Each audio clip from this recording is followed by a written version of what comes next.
Alrighty, what is up, everybody? Just gonna get everything set up and we'll be ready to go.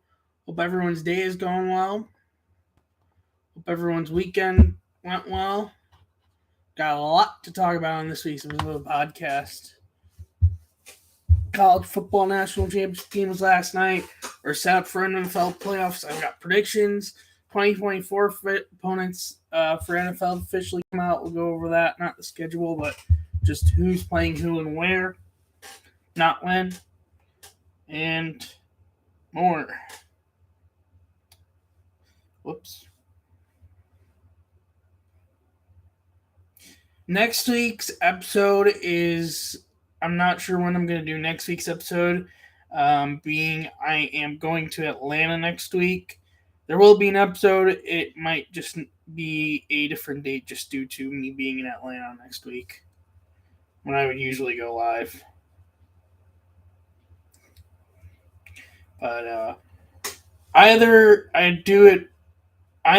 I squeeze it in before I leave to Atlanta Tuesday, and it would be pre-recorded, or I do it Thursday. Probably gonna be one of those two more than likely, but it won't be normal time if I do it Tuesday because I'm gonna be heading to Atlanta and I'm not doing it from the hotel in Atlanta.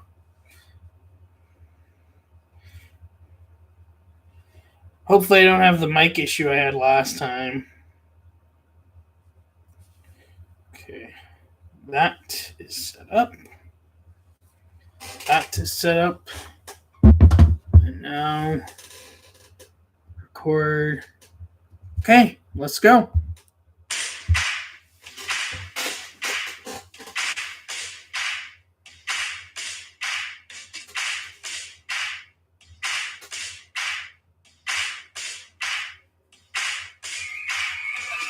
What's up, everybody? Welcome to this week's episode of Betting in the Booth podcast. On this week's episode, we've got some MLB news that popped up between this and last week's episode. We've got NFL Week 18 recap with playoff predictions. We've got college football national championship game recap and more. Let's get right into it. What's up, everybody? Welcome back to episode 109 of Betting in the Booth podcast. Thank you so much for the support to this point. I very much do appreciate it. Let's get right into this week's episode. We've got a lot to talk about. Let's start off with the short news. Baseball, we had a signing and and trades that were random and out of the blue. Starting off with the first trade that was random out of the blue, Robbie Ray is being traded from the Seattle Mariners to the San Francisco Giants, starting pitcher who's been injured for most of the year and didn't pitch much at all. For outfielder Mitch Haniger, who was just with Seattle not long ago, literally 2 years ago, and is now brought back. He signed with the Giants last offseason. And Anthony DeSclafani is like a pitcher's solid. This was just like a what in the world is going on trade. Because it's like Robbie Ray, who's been up and down when healthy, but he's also had problems being healthy. For a guy who literally was just a Seattle Mariner not long ago, and then Anthony DeSclafani, who's like in a mixed bag. I don't know. It just like whack trade. And then that wasn't even the end of the trades. Seattle traded their infielder, Jose Caballero, to Tampa for Luke Raley, who's an outfielder and first baseman. This was even wackier trade. I don't even know what to make of it. And then the one signing since last week's episode, Teoscar Hernandez signed a one-year deal for $223.5 million with $8.5 million deferred till 2030 to 2039. Deal with the Los Angeles Dodgers. Yes, the Dodgers got another great player, which is kind of ridiculous at this point. But anyways, that is for MLB news. So let's get into Week 18 NFL recap. Mason Rudolph to Deontay Johnson, 71-yard touchdown, leads the Steelers over the Ravens 17-10.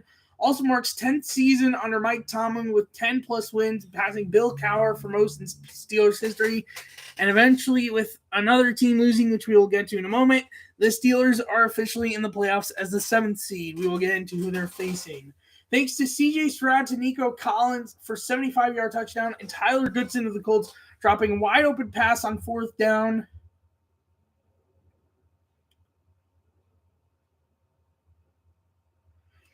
I just got an injury update I'll get to in a moment.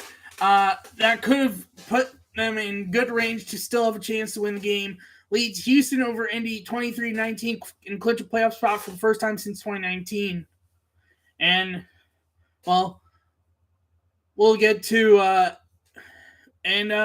with the Jaguars losing 28-20 to the Titans on Calvin Ridley dropping a wide open second down play that would have been huge had he actually caught it, except he dropped it. The Jaguars lose to the Titans 28-20, giving the Texans AFC South and putting the Steelers in the playoffs. And no matter what had happened Sunday night, putting the Bills in the playoffs. So the battle was flat out for the division. Big update on Browns injury front I got just now from on my phone. And it's actually a good time to bring this up because literally I'm about to talk about Browns Bengals, which there's not even much to say. Dustin Hopkins is likely out this week in the playoff game, but Grant Delpit could be coming back from IR, which big blow, but some positive news at the same time. Blow with Hopkins, positive news with Delpit.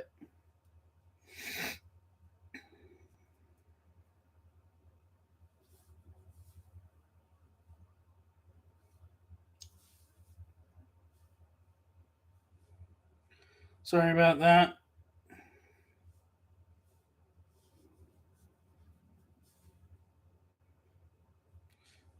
But yeah, that is a big update for Cleveland Browns going into their playoff game this weekend.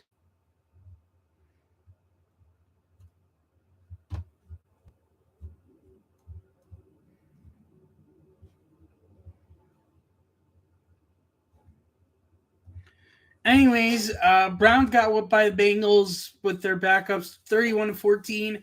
And with the Bengals win in this game, the AFC North is first division to finish with every team having a over 500 win percentage, meaning they had more wins and losses since the 1935 NFL West, which had the 7-3-2 Lions, 8-4 Packers, the 6-4-2 Bears, and the 6-4-2 Cardinals. And also, Bengals wide receiver Andre Losivas is the first Princeton football player with 2 touchdowns in the game since Dutch Hendry in 1924 with the Green Bay Packers. So, yeah, that's what happened with the Browns. Rough game. I didn't even watch much of it, to be honest. I kind of turned it off after a certain point. I was like, yeah, but after 21-0, I was like, yep, game over. Browns weren't doing anything, and just that was icing on the cake, and I knew ain't no chance of coming back. So, yeah, that's the story with that. Anyways, moving on with 30-20 win versus the Vikings. The Lions have secured 12-win season for second time in franchise history and first time since 1991. With a 9-0 win over the Carolina Panthers, Tampa Bay's NFC South/South champions for the third straight year, which is longest streak in Buccaneers history. Panthers defensive tackle Derek Brown ended up with 103 tackles at the end of the season, with a few in this game, which is a record for most by a defensive tackle passing Christian Wilkins from 1994. With 17-9 win over the Bears, Packers clinch a playoff spot. With 38-10 win over the Commanders, the Cowboys have clinched the NFC East. Brandon Aubrey in this game, even though he missed 2 field goals, ended up with a season total of 157 total points, which is most by Dallas, passing Emmitt Smith in 1995 with 150. Behind Smith was Brett Maher in 2022 with 137, Dan Bailey in 2021 with 135, and Greg Zuerlein with 135 in 2020. The other 3, aside from Emmitt Smith, are kickers. Emmitt Smith was a running back. Giants destroyed the Eagles 27-10, which kind of helped the Cowboys, kind of didn't. The Rams 21-20 win over the 49ers. Puka Nacua probably cements himself as Offensive Rookie of the Year. Would now ends the season with the most receiving yards by a rookie, 1,486 yards, passing Bill Groman from 1960 with 1,473 behind Bill, which is Jamar Chase from 2021 with 1,455, followed by Justin Jefferson 2020 with 1,400, followed by Anquan Bolden in 2003 with 1377, and Randy Moss in 1998 with 1313, and with 105 catches on the season, and with 104 behind Waddle and with 101, and Michael Thompson 2018 with 92.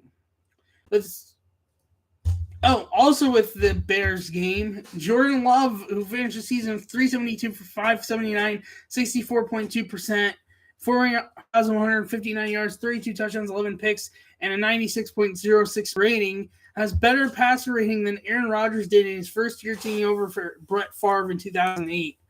With Tua game-sealing interception by Taylor Rapp at the end, and earlier Deontay Hardy game-tying 96-yard punt return touchdown, and Dawson knocked go-ahead 5-yard touchdown from Josh Allen, the Bills clinched the AFC East, and the Dolphins choked away a division that should have been theirs, and they choked it away and failed. So, play up the standings. So, how the bracket works out, I'm going to share because I filled out a bracket, and I'm giving you my full predictions. So, just give me a moment to share screen. No, wrong thing. Just want to make sure. Yep, mic's still going. Okay, so this is how the bracket looks, and of course, you're going to see my predictions. But the 1 seed in the Ravens. The 2 seed is the Bills. They are facing the seed in the AFC is the Chiefs. They are facing number 6 seed Dolphins. The number 4 seed is Houston Texans. They will be facing Cleveland Browns, 5 seed. On the NFC side, the 49ers are the 1 seed, followed by the Cowboys at the second 2 seed, who will be playing Green Bay. The Lions are the 3 seed, who will be facing the Rams. And then the Buccaneers are the 4 seed, facing the Eagles, who are the 5. Now with predictions, along with the schedule for Wild Card Weekend. Browns and Texans, which is going to be Saturday at 4:30 p.m. Eastern BC. I sat back and all having a hard time trying to pick this game. But no matter how much of me truly does believe that and is going to root for the Browns to win this game, I'm not really sure. And I have more confidence, especially since Stroud is going to be playing in this game. And even with who's going to be in and out for Cleveland and Houston, I have Houston winning this game.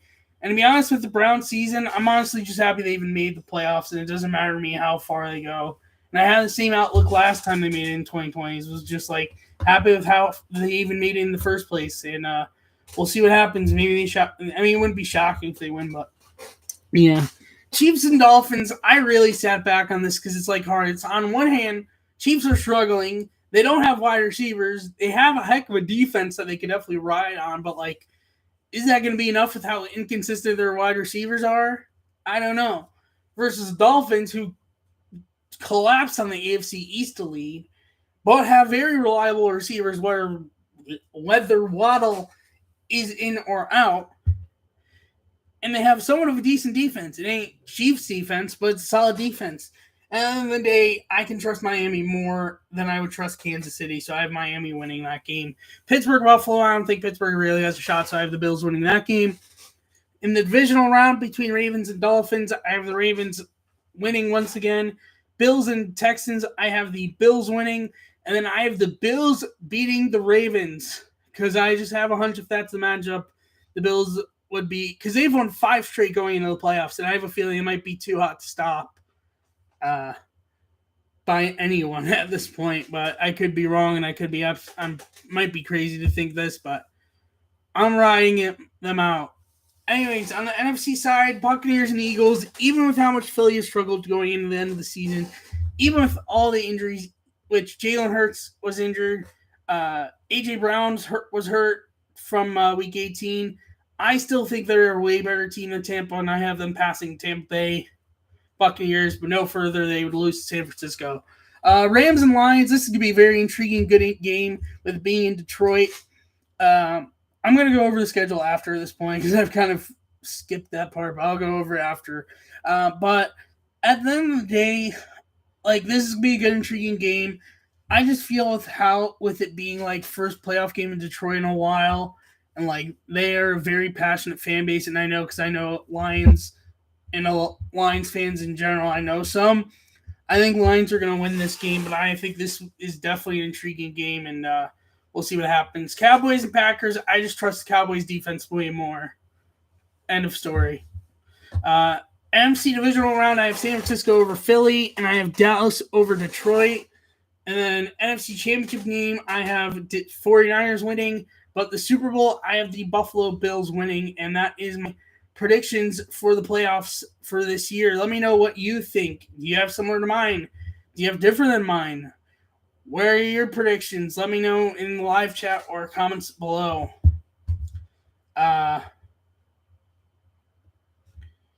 So yeah, that is my NFL playoff predictions. Oh yeah, and then of course the schedule for Wild Card Weekend.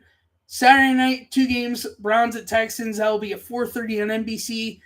The late night game is going to be Dolphins at the Chiefs, 8 p.m. exclusively, keyword exclusively on Peacock. Which unless you're in Miami or Kansas City, you gotta have to get Peacock subscription to watch this game, which is going to cost you money. And honestly, it's stupid they're even doing this for the playoffs. Though something like someone proposed, and I was like, this isn't even crazy to think about and like say that it could be a legitimate reason. Someone was trying to say because Swifties are so committed to wanting to see Taylor Swift at the games and like see Kelsey play, who's like been together with Taylor Swift for a while, that like they'd be willing to pay that much money to watch the game. And I was like, yeah, not a crazy thought. I don't know if that's for sure the reason, but it's not a crazy thought. But yeah. Sunday games, there are 3. First one is Bills hosting the Steelers, 1 p.m. on CBS. Second one is Cowboys hosting the Packers, 4:30 on Fox. And by the way, the Bills Steelers game is not going to be on Nickelodeon. There are no Nickelodeon games. However, what would be the Nickelodeon announcer is doing the Browns game, actually, and his father's being the radio for that game, funny enough. And then 8 p.m. on NBC Sunday night is Lions hosting the Rams. And then the Monday night game on ESPN is going to be the Eagles at the Buccaneers, 8:15 on ABC/ESPN. Plus, the Manning brothers might have a extra viewing of the game, knowing how that they've done that in the past for Wild Card Weekend when it's had a game on ESPN. But we'll see. So that's the standings. So that is the schedule. We will see what happens. And we'll see how my predictions go. I could end up being bad. It could end up being solid. It could end up being good. Won't know until it plays out. But while we're here, let's go over. They did come out with the 2024 regular season opponents. Might as well just go through it. We could go through this. I'm going to skip. For audio listeners, you won't see it. I'm going to skip the divisional games because they're obvious for home and away. But for Dallas, we're going to start with the NFC East. This is from ESPN article. Dallas skipping division games. Their home opponents are the Ravens, the Bengals, the Saints, the Buccaneers, Texans, and Lions. On the road is Falcons, Panthers, Browns, Steelers, and 49ers. That Browns game might be intriguing. But then again, the Browns have a rough schedule this coming year. The Giants, aside from their division games, have Ravens, Bengals, Saints, Buccaneers, Vikings, and Colts at home. While they have Steelers, Browns, Panthers, Falcons, and Seahawks on the road. The Eagles have Panthers, Browns, Falcons, Steelers, Packers, and Jaguars at home, while having Ravens, Saints, Buccaneers, Bengals, and Rams on the road.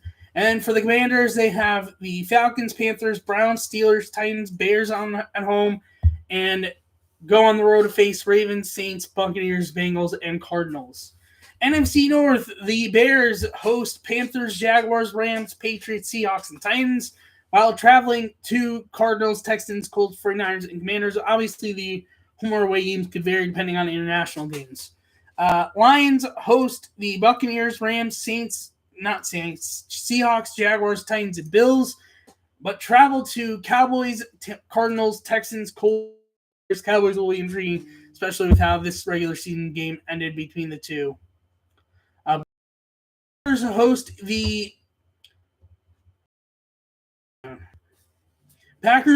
the Cardinals, 49ers, Texans, Colts, Saints, and Dolphins, while going to Eagles, Jaguars, Titans, Rams, and Seahawks. The Vikings host the Lions, I'm including division round, sorry. Cardinals, 49ers, Texans, Colts, Falcons, Jets, while traveling to the Rams, Seahawks, Jaguars, Titans, and Giants. NFC South, I'm going to skip the rest of these, but basically an outline of what the matchups are. Find the article on the ESPN. But yeah, I'm just going to be out of breath if I keep on going through the rest of them. But last part of this week's episode of the podcast is a national championship game recap from last night. This was all Michigan, 34-13. The score really doesn't tell you the story. Michigan's running game was pretty much running all over Washington all night long, and they had a hard time stopping them. But the biggest parts of this game was Washington was trying to drive down 20-13, trying to get a touchdown to tie the game, and ends up throwing on a 4th and 13. First attempt failed. Second attempt called back on flags on each side. Second attempt failed, I think, I forget what. But third attempt, 81-yard interception, setting up Michigan and put this game out of reach with the 1-yard touchdown run from Blake Corum, leading Michigan to a national championship for the first time since 1997. Donovan Edwards only had 2 rushing touchdowns all season, and the first one he got last night was first since the Penn State game back on November 11th. Had 46 and 41-yard rushing touchdowns in the first quarter, actually, which are the second and third all-time longest rushing TDs in the college football playoff national championship game, behind Derrick Henry in 2016, who had a 50-yard rushing touchdown versus Clemson. That is the national championship game recap. I cannot say the words of congrats to you-know-who as a Ohio State fan. But from an NFL, I will say congrats to Jim Harbaugh. From an NFL fan perspective, he deserves it with how much struggle he's gone through in his career between college and NFL, of being on the doorstep so many times, but falling off, and finally got to grasp that handle, open the door, and have a championship. Congrats on that, but I cannot congratulate the university for obvious reasons. My prediction is between New Year's 6 and college football national championship game. I went 5-2, very good record. Oh yeah, and by the way, for week 18 predictions, I went 13-3, and overall this year I went, not including playoffs, of course, I went 172-100, which is a very good record. And that is this week's episode of the podcast. So let's wrap things up.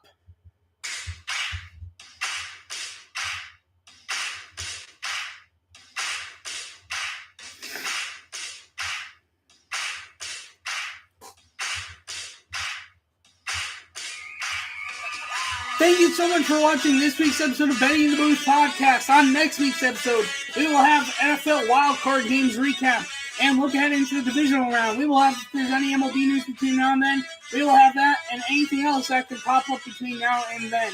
Thank you so much for watching. If you are new on YouTube, leave a like, hit the subscribe button, leave notification button to notify when I go live and I post a new video. If you are new on audio, follow the podcast, leave a review, hit the notification button to notify when I post them there. By the way, if you're going to happen to be at the Bulls-Rockets game tomorrow night, I will be there in Chicago. My first Bulls home game in way too long, since 2011. So if you happen to be there, maybe we'll bump into each other. Otherwise, enjoy. Thank you so much for watching and listening, and I will see you next week's episode 110. Bye-bye.